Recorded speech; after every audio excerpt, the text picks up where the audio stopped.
What is up, you beautiful beings? So I wanted to get on here because I want to share a message, like I always do, nothing new.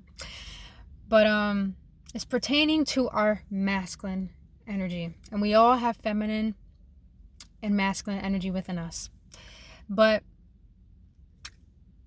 I went through a period yesterday where my root chakra, like my legs, were shaking.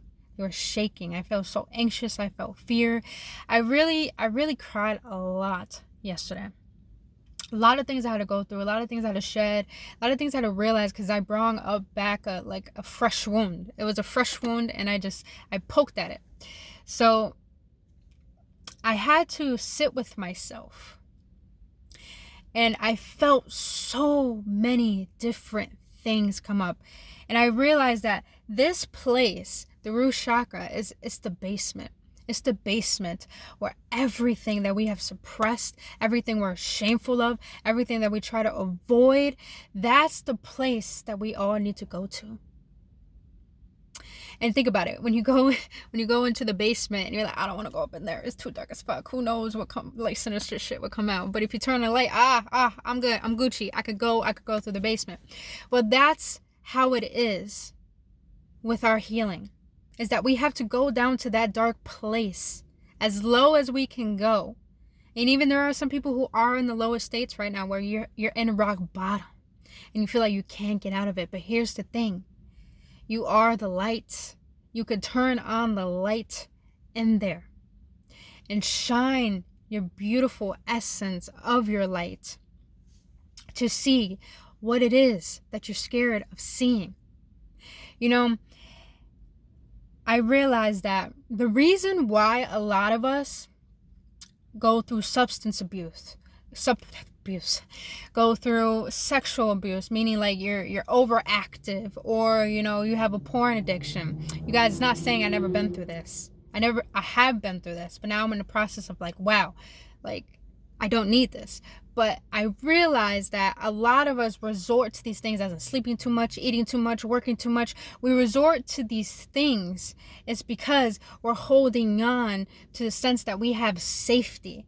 When we hold on to these things, it's not really safe. It's just the way that we can control that makes it seem like we have control, so that's safe.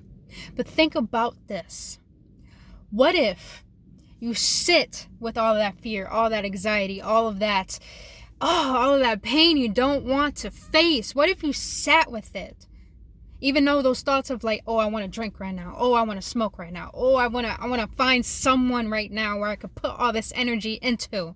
That's how we resort to more trauma.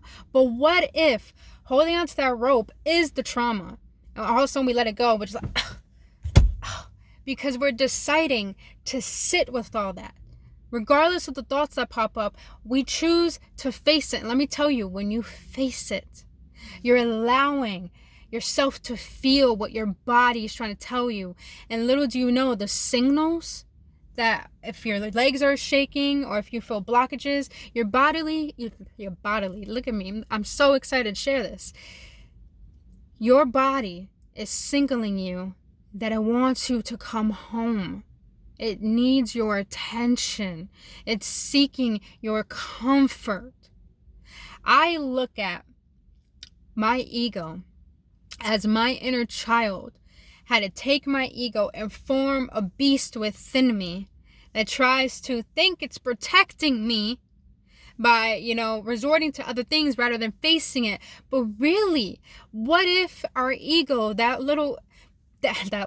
beast beside of us, is really our inner child just trying to get our attention? And the only way it can get our attention is by using the ego, saying this, saying do this, do that. But what if it's just signaling us for attention? Think about it. When a kid wants attention, it has a temper tantrum.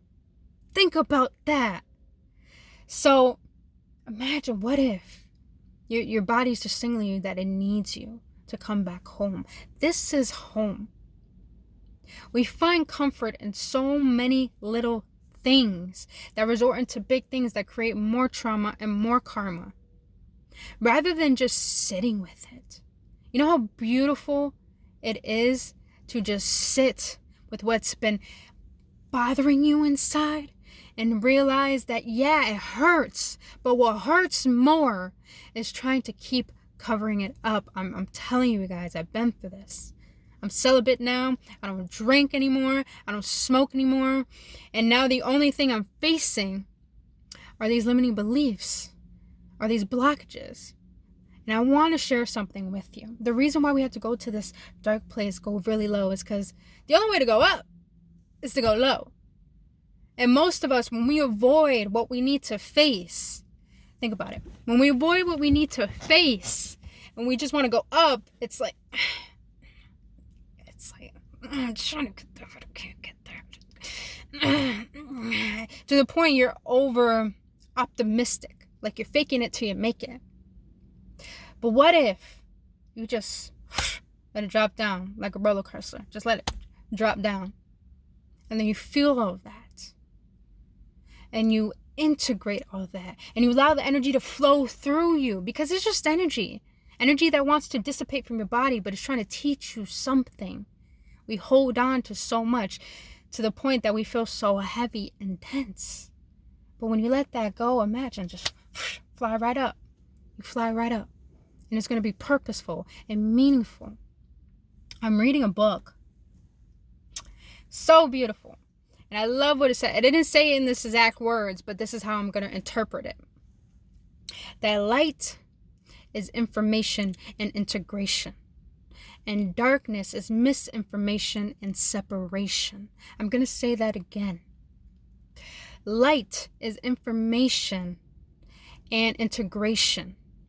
Darkness is misinformation and separation. So imagine, I'm not telling you just to seek the light, but take the darkness, take both of these, intertwine them together and create the sacred unionship within yourself that's going to lift you back up. Some of us are too masculine. Some of us are too feminine. Some of us are too wounded in our feminine, too wounded in our masculine. And it's to the point that we try to do whatever we can to not resolve it. And then we're wondering why we're so lopsided. It's because we have to take all of it, the dark and the light. We got to take the pain and the good. The same way happiness and joy wants to be expressed, bro, what makes you think sadness don't want to be expressed? What makes you think that depression doesn't want to be expressed? What makes you think that anger doesn't want to be expressed? Think about it. When you have a friend who's so upset and they call you and they're like, yo, I just need you right now. And you're like, yeah, I get it. And you see them cry and you see them hurting. Imagine that. Imagine, and you're there for them to comfort them. Imagine if yourself wants that for you. Because it does. If you're there for your friend, doesn't it mean that you got to be there for you just like that too? Your friend needed help letting all of that out. Don't you think you should let all that out to yourself too? We're on a journey. A lot of people are on a journey of becoming something, but rather, why can't we just allow ourselves to just be? There's nothing wrong with us.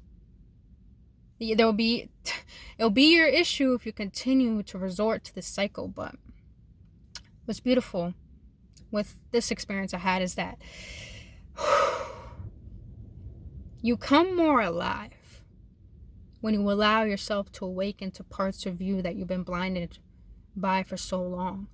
And when you give yourself that space to cry, that space to feel all that energy in your body, you're giving your heart, that inner child, your higher self, space to heal you, to assist you, to show you how loved you are. And little do you know, you're going to create space to love yourself. You guys, I want to cry right now because this is some deep shit.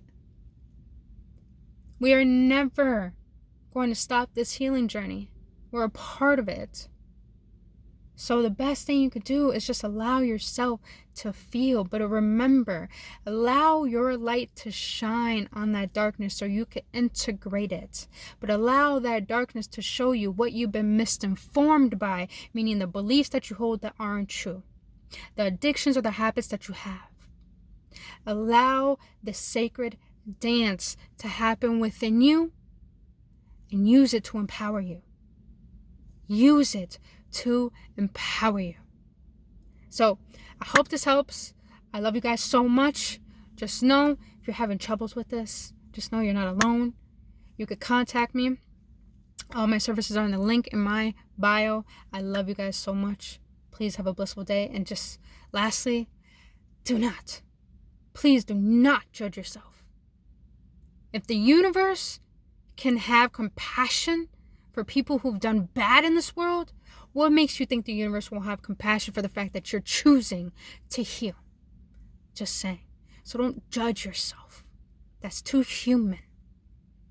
Forgive yourself, because that's divine. And that means you're ready to go back home. I love you guys. Take care.